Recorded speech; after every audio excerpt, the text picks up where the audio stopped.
The third gloom of Hades, Pluton, Olympian's gloom.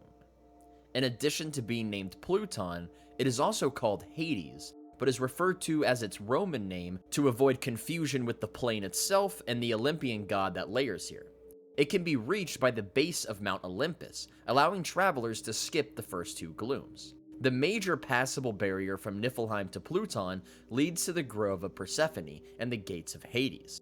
Pluton resembles a subtropical climate on a prime world, consisting of rocks, bluffs, and oceans. It's cool, but not as cold as Niflheim, and its vegetation consists of willows, olive trees, and poplars, all black, dry, and dying.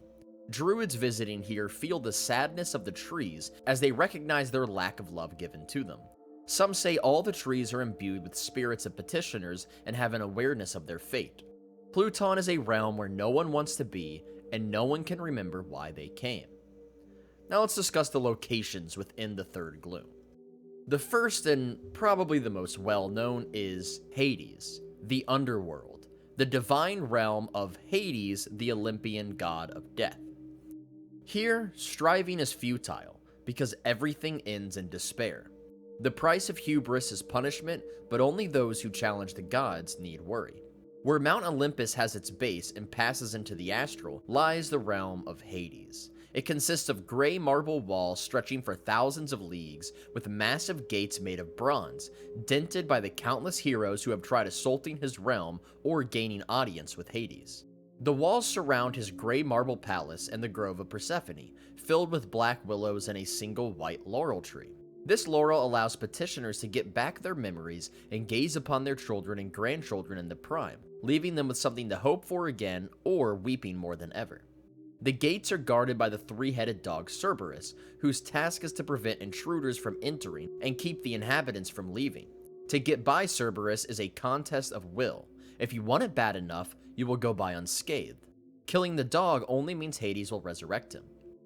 The realm is filled with rivers, including the river Lethe, which is also known as the River of Forgetfulness, which also flows through the last layer of the Nine Hells, Nessus. Some say the Styx goes here too, but Merenoloths refuse to pilot customers to the underworld. Within certain volcanoes in the prime material plane, there are secret passages that lead directly to Hades' realm. Only the gods know the locations, but sometimes reveal them in dreams to favored servants. People come to the underworld seeking the spirits of lost loved ones, hoping to bring them back. Devils, demons, and Yugoloths roam this area looking for souls to exploit. Hades will accept audiences with mortals, but only because Persephone requests it. People request the resurrection of dead friends or family, and he does oblige occasionally, but it is extremely unlikely. The petitioners here are lifeless, gray, wraith-like beings on the verge of being sucked dry of all emotion. Once the last shred of feeling is lost, they become one with the essence of the underworld. They only move at Hades' will. He hides them from most only to spring them on the visitor when they least expect it. They are despairing and crude, suffering from paralyzing grief constantly.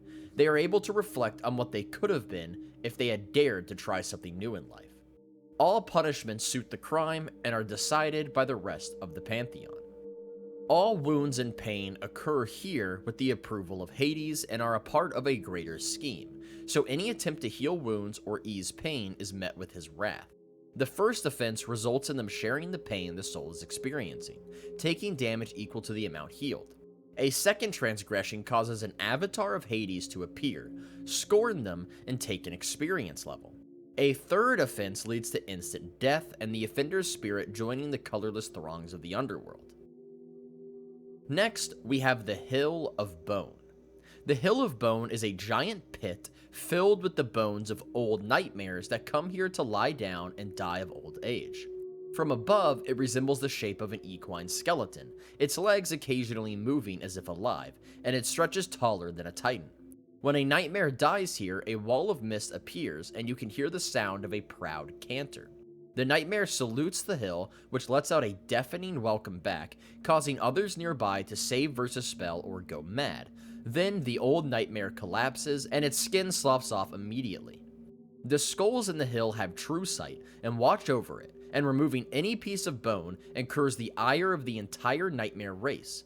The next nightmare that comes to die is given an image of the thief, and instead of dying, goes to recruit other nightmares to gallop across the plains hunting the thief. They don't rest until the bone has been brought back to the hill or 3 nightmares have died in this quest.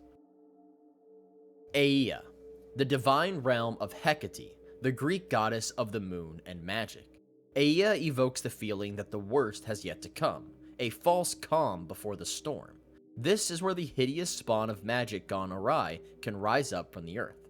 It is always night here and alters based on Hecate's mood. Sometimes the sky is full of stars, sometimes it's raining hard.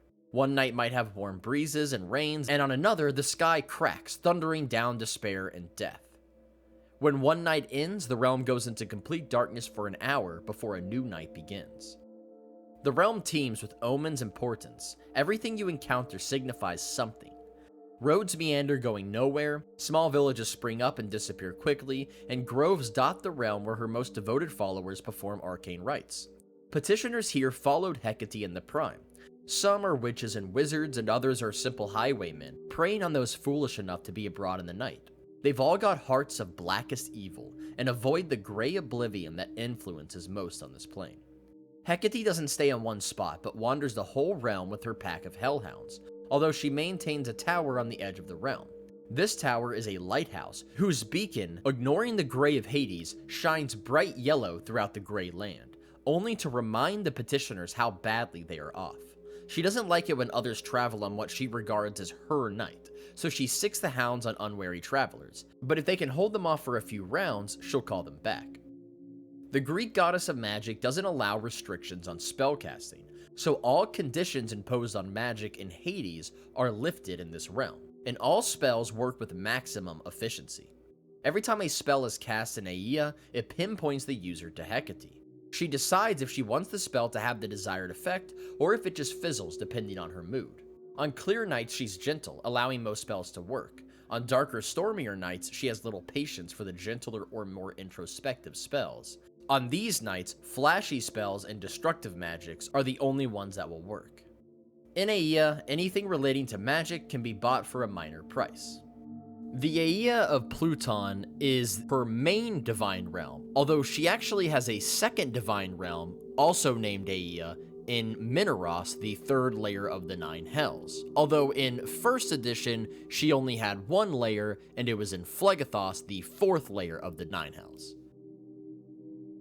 Corpus, a town entirely made out of human and demi-human bodies, and the whole town looks and functions as one giant body. Veins are the streets, the heart pumps money and nutrients throughout the veins to nourish other parts of the body. The stomach is a giant pool of bile that food is dumped into and then feeds the nutrients to the rest of the town. The appeal is that Corpus is a shield against a waste-numbing drone. A Berk is allowed to stay in town as long as they're willing to serve 5 years in the body, although it's hard to get out once in. People who have left the body are called dead skin and are hated by the body, and they tend to die a few years after leaving. When an infection, intruder, is apparent, parts of the body disconnect and hunt them down, either escorting them out of Corpus or throwing them in the stomach. Any type of nourishment for humans and demi-humans can be found here. The food is good, and the inns are comfortable if you don't mind sleeping on a bed made out of 5 different people. They don't mind much, so don't feel guilty about it. Hag's End. Cegilune, the goddess of hags, has her divine realm of Hag's End in Pluton. However, I could not find any information detailing on what the place is actually like. In fact, the only references I could even really find to Hag's End is the fact that it's marked on the map in Plains of Conflict, but nowhere within the actual text of Plains of Conflict does it actually talk about Hag's End. The last location is the domain of Nerull. Nerull?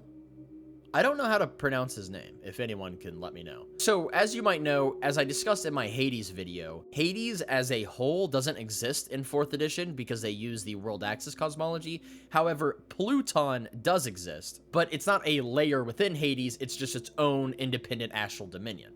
Pluton, not just like a part of Pluton, but the entire place, was the dominion of the god of death and dead, Nerull, from the Greyhawk setting. Although he is a Greyhawk deity, the 4th edition version of him seems a little different, since originally he had his domain in Carcery, but whatever. He would release pestilence on the mortal world to ensure more people died and wound up in his realm. A sorcerer queen died and wound up here, and Nerull tried to bind her to him as his consort, but she refused and led a rebellion of the shade spirits that dwelled there against him. She overthrew him and took his place. To prevent her from becoming a tyrant like him, the deities made her the goddess of death, but not the dead. She is known in the mortal world as the Raven Queen.